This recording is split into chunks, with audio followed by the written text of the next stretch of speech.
Teddy. It's been a bit. Story time. Oh, you're back. My goodness, what a sensation. I've missed you more this time than last time. Who would have thought that I could love you more? Would you like to hear another story? Yes, please. I hope you're ready. I have a great story for you tonight. We'll see how many stories, too, that they This made. is the story of the Star Brothers. Aris and Leo were twin brothers born among the stars. Though born in the same split second, Aris always felt protective of his brother. Leo could be a bit of a hothead, and Aris was kept busy keeping him out of trouble. They were the most rare and beautiful thing, new lives in a race of immortal beings called the Celestials. The boys were always together. They were as close as two brothers could be. They knew each other's minds. They trusted each other with every truth and every question. When Aris grabbed the comet's tail with both hands, Leo knew to stand in front of it and play the comet's head like a friendly dog. When the boys were old enough, they were brought before the Council of Elders. The time had come for them to receive the greatest gift of their lifetimes.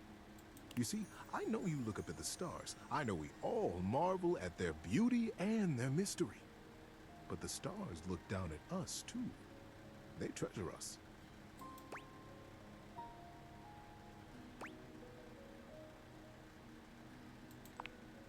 The chance to live a human life, to be born here and live here and experience our world is the most precious rite of passage. And for Aris and Leo, the moment had arrived. They were led slowly into the abyss of the council, right up to the throne of the Elder. "It is time, my sons," he intoned. "It is time for you to be born again. You will come to me separately and chart your course through your human life. You will decide the things you will see and things you will experience. And when you leave my chamber, you will forget what we have said. When you are born on Earth, you will forget your life here, and you will be fully and only human." Leo looked from the Elder to his brother and bit his lip. "Sir," he began, "when we get there, when we are born, will I know my brother?" The Elder smiled kindly. "Yes, Leo, you will know him as your brother.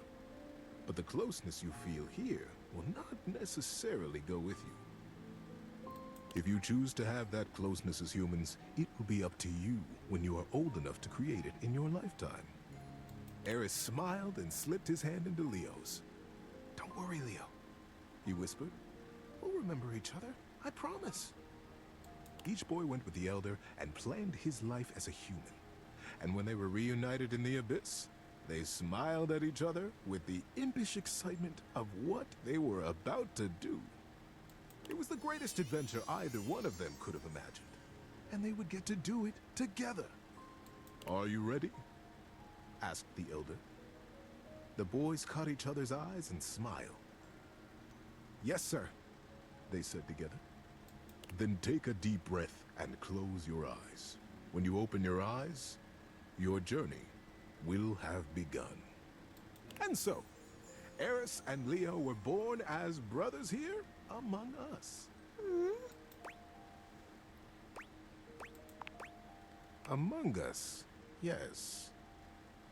They chose to be born in a small town outside the city, where it was dark enough that they could still see the stars. I wish I could tell you that they immediately remembered their love and their closeness, but it took them a while. While they were always together, they fought constantly. They questioned why they had been born as brothers. They were so unfamiliar to each other. It felt like whatever one did perfectly irritated the other. The boys were 8 when they started racing each other through the woods. One day, as they were running, chasing each other and pushing each other to go faster and further, Leo realized that he had taken a wrong turn. The trees looked unfamiliar, and the air started to smell strangely open and deep. But Aris was hot on his heels, and he couldn't stop. He couldn't be caught, pushing himself forward, blinded by the competition. He didn't notice when the dirt underfoot turned to rock, and when the rock began to thin into a great, high cliff. He pulled himself up short in a panic, but it wasn't quite fast enough, and his momentum carried him bodily over the edge. Time slowed as Leo fell, and he realized in a flash that he was about to die. And that's when he felt a small electric hand grip his wrist. Aris pulled them both out of the air, hurling his little body backwards and tumbling both of them onto the rocky path behind the sheer face. Leo felt a small rock slice into his hand, felt the blood pouring out over his arm and Aris. But he was alive. Gulping air, he turned to look back at his brother, and they caught each other's eye. For the first time in their young lives, there was a recognition. What it was, neither of them could have said, but they knew each other then. On the cliffside, sheened in sweat and blood, they became brothers. The years that followed saw them growing ever closer, taking each adventure in stride and together. They were 22 when they decided to learn how to fly. They went up together in small planes, learning to take off, to land, and then to do flips and loop-de-loops. They would laugh as their plane cavorted through the sky and smiled contentedly as the wheels touched back down to Earth. The day the plane went down was a flight like any other. Nothing had gone wrong. There was no great conflagration, but the plane began to fall from the sky. Leo couldn't get the engine to start again, and the landing gear wouldn't respond to Aris smashing the buttons. The plane crashed through trees and grass and came to rest on a green hillside under a cloudless sky. Leo freed himself and tumbled out onto the grass. He dragged his body up the side of the plane to find Aris, unconscious in another seat. Aris! Aris! Aris, wake up! Get up! Aris, get out of the plane! Aris lay still. Aris! Leo breathed, his heart rate slowing. Aris, open your eyes! And still, Aris did not move. Time slowed again. The realization that Aris would not move came slowly. Like a great wave crashing over him, Leo felt the light go out of the sun. Leo brushed the scar on his palm left by the rock at the cliff face. Maybe Aris would feel the old wound and wake. Aris, don't leave me, brother. But Aris was already gone. No. How you doing, buddy? Need a break? No.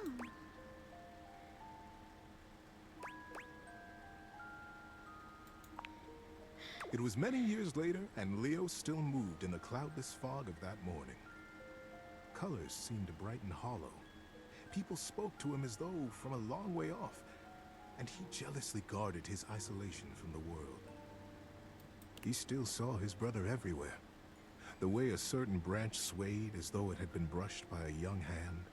The way that girl smiled at him. The same mischievous glint in her eye that Aris used to have. It was that girl who began to bring him back to life. She had lost her dog in the park. Frantically, she ran back and forth calling him. Comet! Comet, come back! Leo raised his head from the scar on his palm at her voice, his back against a tree.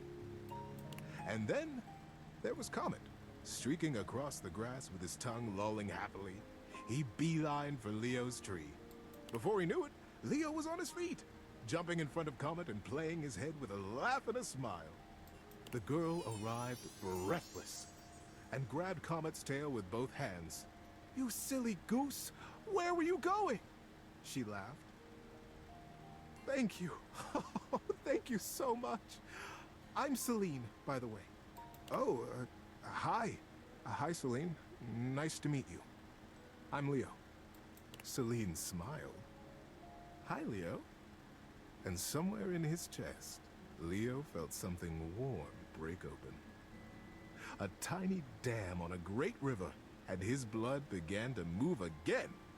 Celine and Leo were together from that day. Their love brought them a family, and then more family, and more adventures than they could have remembered.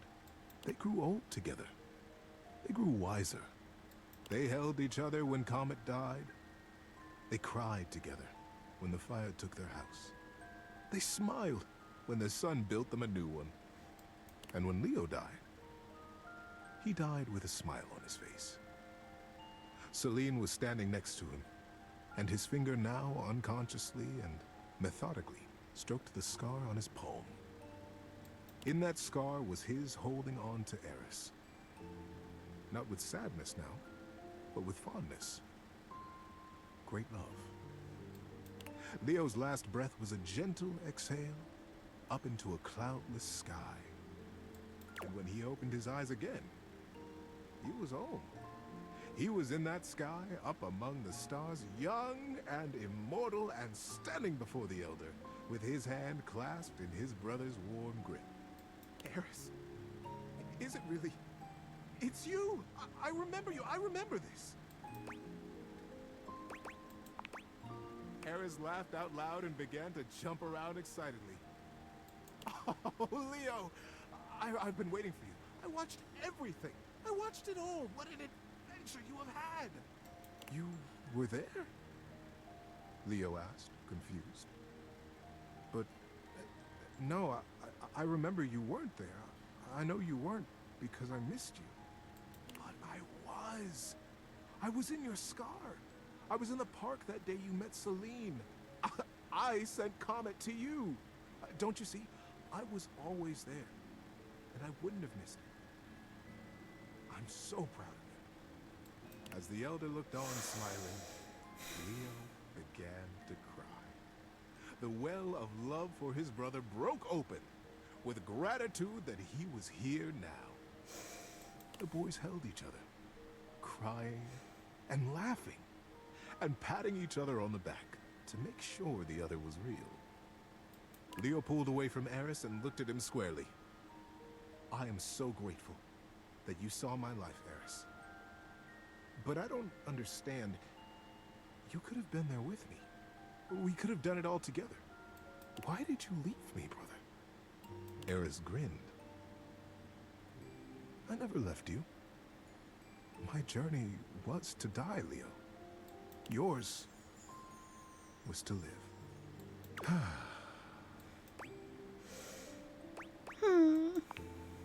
Yeah, that sticks with me, that one. Good night, buddy.